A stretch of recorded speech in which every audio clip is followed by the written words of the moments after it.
తాకట్లో ఉన్న మీ బంగారాన్ని విడిపించి ఆ రోజు ఆన్లైన్ రేటుకి కొంటాం. Sharma gold company. మహాదేవ శ్రీమాత్రే నమః. Welcome to our channel.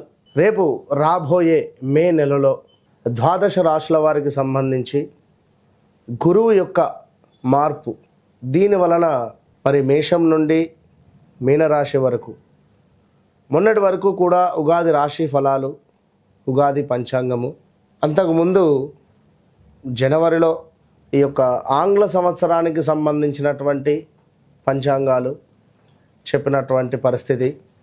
So ఇప్పుడు ఏమిటి అంటే విశేషంగా అందరూ ఎప్పుడా ఎదురు చూస్తూ ఉండేటువంటి ఈ యొక్క గురుగ్రహం మార్పు. సో ఉగాది రానే వచ్చింది. అయినప్పటికీ ఇట్టి ఉగాదిలో కొన్ని రాశుల వారికి బాగుందని చెప్పారు, కొన్ని రాశుల వారికి బాగాలేదు అని చెప్పారు.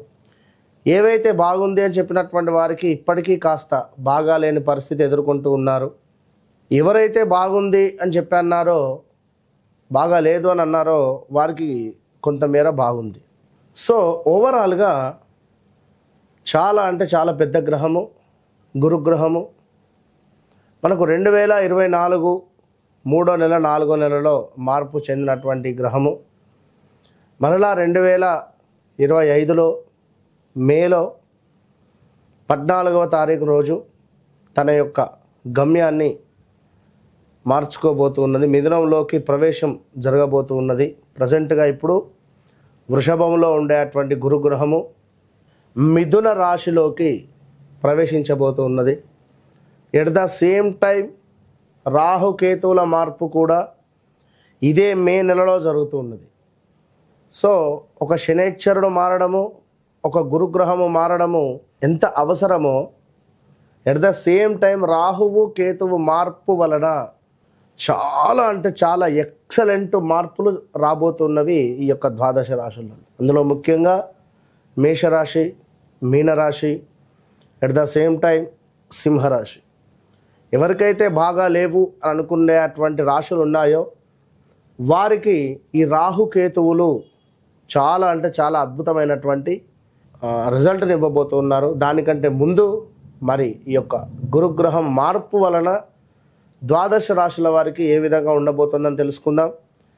ముఖ్యంగా ఒక మాట, చివరి మాట, గోచారములో గ్రహస్థితి, గ్రహచారంలో గ్రహస్థితి వేరువేరుగా ఉంటుంది. సో మీరు జన్మించినటువంటి సమయానికి ఏర్పడేటువంటిదే గ్రహస్థితి.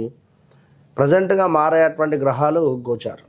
సో మీకంటూ ఒక డేట్ ఆఫ్ బర్త్, పుట్టిన సమయము అనేటువంటిది ఉంటుంది. దీన్ని బేస్ చేసుకొని 100% చూసుకుంటే 99% అక్యురేట్గా ఉంటుంది. మరొక మాట, జన్మనామము వేరుంటుంది, వ్యవహారిక నామము వేరుంటుంది ఇక్కడ చాలామందికి. సో ఈ రెండింటికి సంబంధించినటువంటి విషయంలో కూడా కొన్నిసార్లు ఇబ్బందులు ఎదుర్కొనేటువంటి పరిస్థితి ఉంటుంది. కనుక అన్ని విషయాలను అర్థం చేసుకొని మీకు అద్భుతమైనటువంటి రెమెడీయా, రిజల్టా, ఏం జరుగుతుంది, జరిగింది, జరగబోతోంది అనేటువంటి అన్ని విషయాల్లో చెప్పేటువంటి వారు ఒక ఆస్ట్రాలజర్, మంచి సబ్జెక్ట్ ఉండేటువంటి వారిని కన్సల్ట్ అయ్యేటువంటి పరిస్థితి చేయండి. సో ప్రతిదీ కూడా సబ్జెక్టు పరంగా 100కు 100% అక్యురేట్గా చెప్పేటువంటి పరిస్థితి అమ్మవారి దయ వల్ల మనకున్నది. కనుక మీరు ఎవరైనా కూడా ఖచ్చితంగా ఛాలెంజ్గా చెప్తున్నా, మీ డేట్ ఆఫ్ బర్త్, పుట్టిన సమయం మాకు ఇచ్చినట్టయితే ఖచ్చితంగా కూడా మీ జీవితంలో జరిగింది, జరుగుతుంది అనేటువంటిది 100% జరగబోయేది కూడా మేమే చెప్పేటువంటి పరిస్థితి ఉంది. సో ఈ విషయాన్ని మీరు గమనించుకోండి ప్రేక్షకులు. మకర రాశి వారంటేనే మొండి, జగమొండి, బట్ ఎంతో ధర్మంగా ఉంటారు. మనసు మాట ఇచ్చారంటే తప్పరు. అలాంటి మకర రాశి వారికి ఏలినాటి శనికి సంబంధించినటువంటి బాధ నుండి నివృత్తి పొంది గురువు కొంత ఆరోభావంలో ఇబ్బందికరంగా ఉన్నాడు. పూర్తిగా మీకు అద్భుతమైనటువంటి రిజల్ట్ అంటే 2026 3వ నెల తర్వాత చాలా అద్భుతంగా ఉంది. మరి ఈ 2025లో కూడా ఈ యొక్క మే తర్వాత 2025లో మనకు మే తర్వాత కూడా ఈ మకర రాశి వారు ఎవరైతే ఉన్నారో వారికి ఏ విధంగా ఉండబోతోంది అనేటువంటి విషయాన్ని కూడా ఒకసారి తెలుసుకుందాం. ఎందుకంటే 6వ భావంలో మకర రాశి వారికి గురువు యొక్క సంచారము జరుగుతున్నది.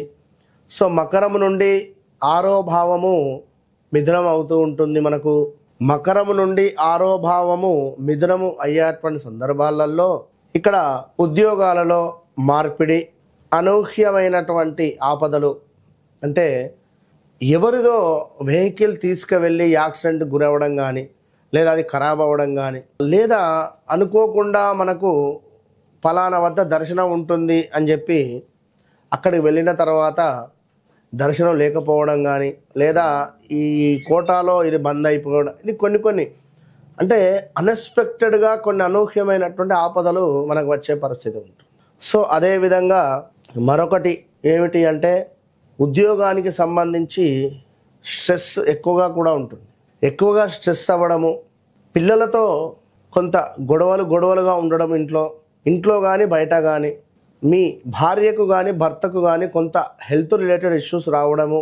అదేవిధంగా మకర రాశికి సంబంధించినటువంటి తల్లితో కొంత మనకు ఇబ్బందికరమైనటువంటి సంఘటనలు, గొడవలు ఏర్పడేటువంటి పరిస్థితులు. సో జాగ్రత్తగా ఉండండి. అదేవిధంగా మకర రాశి వారికి ఇంకనూ చూసుకున్నట్టయితే మనకు ఉద్యోగానికి సంబంధించినటువంటి విషయాలలో వృత్తి భగ్నము కనబడుతుంది. ఎటు నుంచి చూసినా కూడా జాబ్ రిలేటెడ్ దెబ్బ పడే పరిస్థితి ఉంది. సో జాగ్రత్తగా ఉండండి. ధనధాన్య ప్రాప్తి ఉంది. ఎవరైతే ఇక్కడ వ్యాపారస్తులు, చిరు వ్యాపారస్తులు అధికంగా వారి యొక్క శ్రమను పెట్టుబడిగా పెట్టి పండిస్తున్నారో పంటలు, వారికి అద్భుతంగా లాభదాయకంగా ఉంటుంది. దీంతో పాటుగా కొంత పనిచేసే చోట మాత్రం మీ పై అధికారుల నుండి చివాట్లు అయితే ఉన్నవి, అదైతే గమనించుకోండి. ఇక అదేవిధంగా ఈ యొక్క మకర రాశి వారికి కుటుంబానికి సంబంధించినటువంటి విషయంలో ఒక థర్డ్ పర్సన్ ఎంటర్ అవ్వడం వల్ల కొంత గొడవలుగా ఉండే పరిస్థితి ఉంటుంది. అదేవిధంగా కుటుంబంతో కలిసి తీర్థయాత్రలకు వెళ్ళే పరిస్థితి కనబడుతుంది. మీ యొక్క రావాల్సిన ధనం ఏదైతే ఉందో వచ్చే పరిస్థితి కనబడుతుంది. దీంతో పాటుగా ఎవరైతే స్పోర్ట్స్ కోటాలో స్పోర్ట్స్ రిలేటెడ్ ఉన్నారో వారికి అద్భుతమైనటువంటి పథకాలు కానీ, అద్భుతమైనటువంటి పేరు ప్రఖ్యాతలు కానీ వచ్చే పరిస్థితి అయితే గోచరిస్తుంది.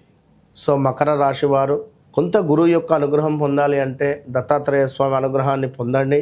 ఖచ్చితంగా మంత్రాలయం కానీ, లేదా మనకు ఇదేమిటి గానుగాపూర్ కానీ, 2 చోట్లలో ఎక్కడైనా ఒక 1 or 2 days ఉండే ప్రయత్నం చేయండి. మీరు కూడా ఏదైనా దేవాలయాన్ని ఎంచుకొని ఒక 108 రోజులు ప్రతిరోజు దేవాలయానికి వెళ్ళి పలానా సమయానికి శుభ్రపరిచే ప్రయత్నం చేయండి దేవాలయం.